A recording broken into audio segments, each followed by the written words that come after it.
आज के अखबार में खबर आई हुई है कि all India Muslim personal law board पूरे देश में जगह जगह सेमिनार कर रहा है और कह रहा है कि जो ये वक्फ एक्ट है 1995 का, जिसको कांग्रेस ने बनाया था, इसमें कोई बदलाव नहीं होना चाहिए। भारत संविधान से चलता है, संविधान का मतलब संविधान, एक देश एक विधान, सबके लिए समान विधान होना चाहिए। इसलिए मैंने इस 1995 वाले वक्फ एक्ट को चैलेंज भी किया है, मैटर कोर्ट में पेंडिंग है। लेकिन अब ये लोग जिद कर रहे हैं, कांग्रेस भी जिद कर रही है, सपा भी जिद कर रही है, डीएमके भी जिद कर रही है, लालू की पार्टी भी कह रही है कि नहीं, वक्फ एक्ट चलना चाहिए, इसमें कोई बदलाव नहीं होना चाहिए। तो मैं आज एक दूसरा सुझाव दे रहा हूं। ठीक है, वक्फ एक्ट चलने दीजिए, ये 1995 वाला ही चलने दीजिए, लेकिन इसी जितनी शक्तियां इसमें हैं, जितनी धाराएं इसमें हैं, जितने क्लॉजेज इसमें हैं, बिल्कुल इसी को कॉपी पेस्ट करके आप एक हिंदू दान अधिनियम बना दीजिए। जैसे वक्फ एक्ट है, ऐसे हिंदू दान एक्ट बना दीजिए। जैसे इस वक्फ एक्ट में वक्फ बोर्ड का प्रावधान है, वक्फ ट्रिब्यूनल का प्रावधान है, जितनी शक्तियां वक्फ बोर्ड को है, वैसे ही आप एक हिंदू दान बोर्ड बनाइए और वो सारी शक्तियां होनी चाहिए जो वक्फ बोर्ड के पास है।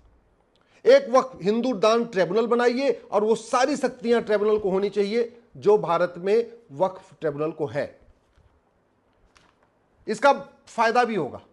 फायदा यह है कि जो हिंदुओं के मठ मंदिर मुगलों के द्वारा तोड़े गए, कब्जा किए गए, उनका मुकदमा कोर्ट से बंद हो जाएगा और वो सीधे सीधे आ जाएगा हिंदू ट्रिब्यूनल में आ जाएगा। भाई अभी मस्जिद का विवाद, मजार का विवाद, दरगाह का विवाद कहां जाता है?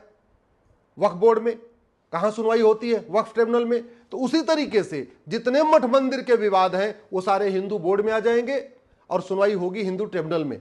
उसका फायदा यह होगा कि 1192 में जो कुतुबुद्दीन ऐबक ने दिल्ली में 27 मंदिरों को तोड़ के कुतुब मीनार बनाया था, उसका मुकदमा भी वक्फ ट्रिब्यूनल में चलेगा। 1305 में अलाउद्दीन खिलजी ने जो सरस्वती मंदिर को तोड़ के भोजशाला में वहां पे एक मस्जिद बना दिया था, वो मुकदमा भी हिंदू ट्रिब्यूनल में आ जाएगा। 1373 में सिकंदर शाह ने जो शिव मंदिर को तोड़ के अदीना मस्जिद बना दिया बंगाल में, वो मुकदमा कोर्ट में नहीं चलेगा बल्कि हिंदू ट्रिब्यूनल में चलेगा। 1377 में जो तुगलक ने अटाला देवी मंदिर को तोड़ के अटाला मस्जिद बना दिया जौनपुर में, वो मुकदमा भी कोर्ट में नहीं चलेगा बल्कि हिंदू ट्रिब्यूनल में चलेगा। 1410 में अलाउद्दीन खिलजी ने जो रुद्र महालय मंदिर को तोड़ा गुजरात में और उसको जामी मस्जिद बना दिया, वो भी मुकदमा हिंदू ट्रिब्यूनल में चलेगा।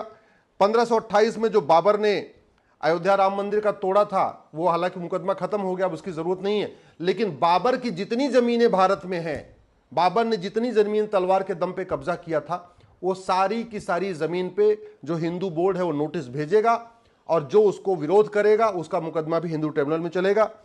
1552 में अहमद शाह अब्दाली ने भद्रकाली मंदिर को तोड़ा, उसको जामा मस्जिद बना दिया, वो भी कर्णावती में है, उसका मुकदमा भी हिंदू ट्रिब्यूनल में चलेगा। अभी कोर्ट में चल रहा है, कोर्ट से निकल के सीधे ट्रिब्यूनल में आएगा। 1669 में औरंगजेब ने जो काशी विश्वनाथ मंदिर को तोड़ा, अभी उसका मुकदमा कोर्ट में चल रहा है, वो कोर्ट में नहीं चलेगा। विष्णु जैन जी, हरिशंकर जैन जी उसको बहस करेंगे आके अपना हिंदू ट्रिब्यूनल में, वहां से ट्रांसफर हो जाएगा। 1670 में औरंगजेब ने जो भगवान कृष्ण का जन्मस्थान तोड़ा था, उसको ईदगाह मस्जिद बना दिया, वो मुकदमा भी जो मथुरा की अदालत में चल रहा है, उस अदालत से हटके सीधे हिंदू ट्रिब्यूनल में चला जाएगा। पूरे भारत में जैसे जहां जहां वक्फ बोर्ड है, जिन जिन राजधानियों में वक्फ बोर्ड है, उन सभी राजधानियों में वक्फ बोर्ड के ऑफिस के बगल में बढ़िया हिंदू बोर्ड और हिंदू ट्रिब्यूनल भी चलेगा।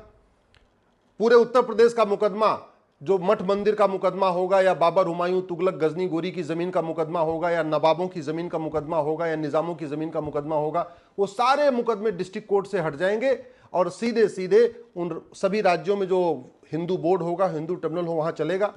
जैसे वक्फ बोर्ड में सर्वेयर के पास अधिकार है कि वो रेगुलर सर्वे करता रहता है और डिक्लेयर करता रहता है कि भैया ये जमीन वक्फ की है, वैसे हिंदू बोर्ड में भी सर्वेयर होगा, हिंदू ट्रिब्यूनल में भी सर्वेयर होगा और हिंदू बोर्ड भी अपनी सारी मुकदमों, सारी जमीनों की सर्वे कराएगा और सर्वे कर करके उसको डिक्लेयर करता रहेगा। एक 30 दिन के अंदर, अभी जैसे वक्फ बोर्ड में है कि अगर 30 दिन में किसी ने नोटिस का जवाब नहीं दिया तो ऑटोमेटिकली वो जमीन वक्फ बोर्ड की हो जाती है। ऐसे ही अखबारों में नोटिस दी जाएगी कि फला फला जमीन, फला फलानी मस्जिद, फलानी दरगाह, फलाना जितने भी स्थान है, ये सारे हिंदुओं के हैं और अगर 30 दिन में कोई जवाब नहीं देगा तो वो सारा का सारा जमीन हिंदुओं का हो जाएगा। और कोई अगर विरोध भी करेगा तो मुकदमा हिंदू ट्रिब्यूनल में चलेगा। इसका फायदा ये भी होगा कि बहुत सारे वहशी दरिंदों ने जगह जगह शहरों का नाम बदला और वहां पे जगह कब्जा कर लिया, तो इस जैसे मुर्शिदा खाद को मुर्शिद ने बनाया था, तो मुर्शिदा खाद में जो मुर्शिद की जमीन होगी वो सारी हिंदू बोर्ड में चलेगी। विंध्याचल में मिर्जापुर में जो जमीन मिर्जा खां के नाम की होगी वो सारी उसका भी मुकदमा हिंदू ट्रिब्यूनल में। जौनपुर में जौना खां की जो जमीन होगी उसके नाम पे जो चल रही होगी, उसके जो उसके बच्चों के पास होगी, उसका भी मुकदमा आपका हिंदू ट्रिब्यूनल में चलेगा। तो सबसे बड़ा फायदा ये होगा कि कश्मीर से कन्याकुमारी, कच्छ से कामरूप तक, पूरे उत्तर से दक्षिण, पूरब से पश्चिम, जहां जहां मठ मंदिरों का विवाद है, जहां जहां जमीन का विवाद है, जहां पे मजार का विवाद है, जहां दरगाह का विवाद है, वो कोई भी विवाद वक्फ बोर्ड में नहीं चलेगा, वक्फ ट्रिब्यूनल में नहीं चलेगा, बल्कि वो सारा का सारा विवाद हिंदू बोर्ड में चलेगा, हिंदू ट्रिब्यूनल में चलेगा। हिंदू बोर्ड के पास भी अपनी सर्वे करने की शक्ति होगी, हिंदू बोर्ड के पास भी ये शक्ति होगी कि डीएम को आदेश दे कि फलाने फलाने जगह की जो मजार है, दरगाह, इसको तोड़वाइए, तोड़वा के इसको आप रिस्टोर करिए। हिंदू बोर्ड के पास भी वो शक्ति होनी चाहिए, जैसे वक्फ बोर्ड के पास शक्ति है कि वो सीधे डीएम को आदेश करता है कि ये जमीन वक्फ की है, इसको खाली कराइए। तो वो अधिकार हमें हिंदू बोर्ड को भी चाहिए। बैलेंस तभी होगा। ऐसे नहीं हो सकता कि एक कम्युनिटी के लिए आप वक्फ एक्ट बना दो और हिंदू के लिए अपना हिंदू बोर्ड ना हो, हिंदू ट्रिब्यूनल ना हो। और फिर एक तरीका यह भी है कि हिंदू बोर्ड हिंदू ट्रिब्यूनल हो, जैन का अपना बोर्ड अपना ट्रिब्यूनल हो, बौद्ध का अपना बोर्ड अपना ट्रिब्यूनल हो, या सिखों का अपना बोर्ड अपना ट्रिब्यूनल हो, या एक ही हिंदू बोर्ड होगा, उसमें हिंदू, जैन, बौद्ध, सिख सब लोग अपनी अपनी जमीन क्लेम कर पाएंगे। जमीन बहुत क्लेम करनी है। हैदराबाद में जो निज़ामों की हज़ारों एकड़ ज़मीन है जिसपे बहुत सारे लोग कब्जा करके बैठे हैं, उन ज़मीनों को भी क्लेम करना है। ऐसे ही आपके अलग अलग शहरों में, प्रयाग में बहुत सारी ज़मीनें हैं। पूरे देश में जो सिविल लाइन बनी हुई हैं, उन सिविल लाइन की जो ज़मीनें हैं उन पे भी कम से कम हिंदू बोर्ड को अधिकार होगा कि वो जाके क्लेम करे। और भारत में भाई 15वीं शताब्दी के पहले कोई मुस्लिम था नहीं, सब लोग कन्वर्टेड हिंदू, उसके बाद ही लोग कन्वर्ट हुए हैं। आज की डेट में जो मुस्लिम्स हैं ये 99% कन्वर्टेड हिंदू हैं।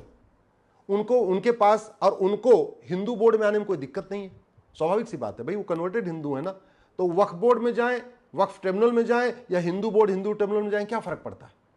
इसलिए मेरा सरकार से निवेदन है, अब आप एक काम करिए, इनकी बात मान लीजिए। जो राहुल गांधी कह रहे हैं, जो अखिलेश यादव कह रहे हैं, जो ओवैसी कह रहे हैं, या पर्सनल लॉ बोर्ड कह रहा है, जमीयत उलमा हिंद कह रहा है, उनकी बात मान लीजिए, आप वक्फ एक्ट को चलने दीजिए।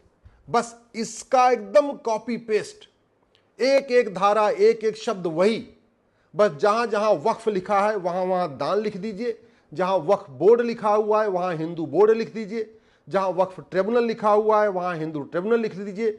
जैसे इसमें 7 मेंबर होते हैं वक्फ बोर्ड में, एक एमएलए होगा, एक एमपी होगा, एक एडवोकेट होगा, एक मुतवल्ली होगा, एक जो है टाउन प्लानर होगा, एक सर्वेयर होगा, सारे के सारे मुस्लिम होंगे। ऐसे ही हिंदू बोर्ड में भी 7 के 7 तो लोग हिंदू होने चाहिए, चाहे उसका सर्वेयर भी हिंदू, उसका एडवोकेट भी हिंदू। ऐसे ट्रिब्यूनल में भी जो कॉम्बिनेशन है, ठीक वही कॉम्बिनेशन आप हिंदू बोर्ड को भी दे दीजिए, दोनों को बराबर अधिकार रहेगा। अब सवाल यह आएगा कि अगर एक जमीन को मुस्लिम कहते हैं ये तो हमारी वक्फ जमीन है, और हिंदू कहते हैं ये हमारी दान की जमीन है, तो मुकदमा कहां चलेगा। तो स्वाभाविक सी बात है, हिंदू तो यहां लाखों साल से रहते आ रहे हैं, हजारों साल से आ रहे हैं, तो मुकदमा कहां चलेगा, वो चलेगा वक्फ बोर्ड और वक्फ ट्रिब्यूनल में। जब जब हिंदू और मुस्लिम के बीच में किसी जमीन का विवाद होगा, किसी मठ का विवाद होगा, मंदिर का होगा, काशी, मथुरा, भद्रकाली, भोजशाला, अटाला, कहीं का विवाद होगा, तो मुकदमा चलेगा वो वक्फ हिंदू बोर्ड और हिंदू ट्रिब्यूनल के सामने, न कि वक्फ बोर्ड वक्फ ट्रिब्यूनल के सामने। क्यों? क्योंकि हिंदुस्तान के हिंदू आदिकाल से रह रहे हैं। यहाँ हिंदुस्तान में जो मुस्लिम है वो महज 500 सालों से रह रहे हैं, वो भी 99% कन्वर्टेड हिंदू हैं। मुस्लिम तो यहाँ 1% है। बुखारी साहब बुखारा से आए, मदनी साहब मदीना से आए, दुरानी फैमिली बाहर से आई है, ओवैसी फैमिली बाहर से आई है, कुछ और पठान हैं वो भी ईरान से आए हुए हैं या अफगानिस्तान से आए हुए हैं। तो बहुत चंद लोग हैं, 1% यहाँ मुस्लिम एक्चुअली वो हैं बाहर के, अदरवाइज 99% मुस्लिम तो कन्वर्टेड हिंदू हैं। तो जब जब कोई विवाद आएगा, ये सारा का सारा विवाद अपने आप खत्म हो जाएगा। सारे मुकदमे मठ मंदिरों के जितने भी मुकदमे चल रहे हैं, जहां जहां हिंदू क्लेम कर रहे हैं, वो सारा हिंदू बोर्ड के पास जाएगा, हिंदू ट्रिब्यूनल के पास जाएगा, और शक्तियां वही होंगी। जो वक्फ बोर्ड के पास है, देखिए फटाफट फैसला हो जाएगा, उनको वो भी सेटिस्फाई हो जाएंगे, उनका वक्फ बोर्ड भी उनको मुबारक, उनका वक्फ ट्रिब्यूनल भी उनको मुबारक, उनका वक्फ एक्ट भी उनका मुबारक, और फिर अपने अपने मजहब के आधार पर चलने दीजिए। बैलेंस तो इसी से बनेगा। और नहीं तो समान दान संहिता बनाइए, समान धर्मस्थल संहिता बनाइए, न हिंदू बोर्ड, न वक्फ बोर्ड, न हिंदू ट्रिब्यूनल, न वक्फ ट्रिब्यूनल, सबका खत्म करके एक देश एक विधान।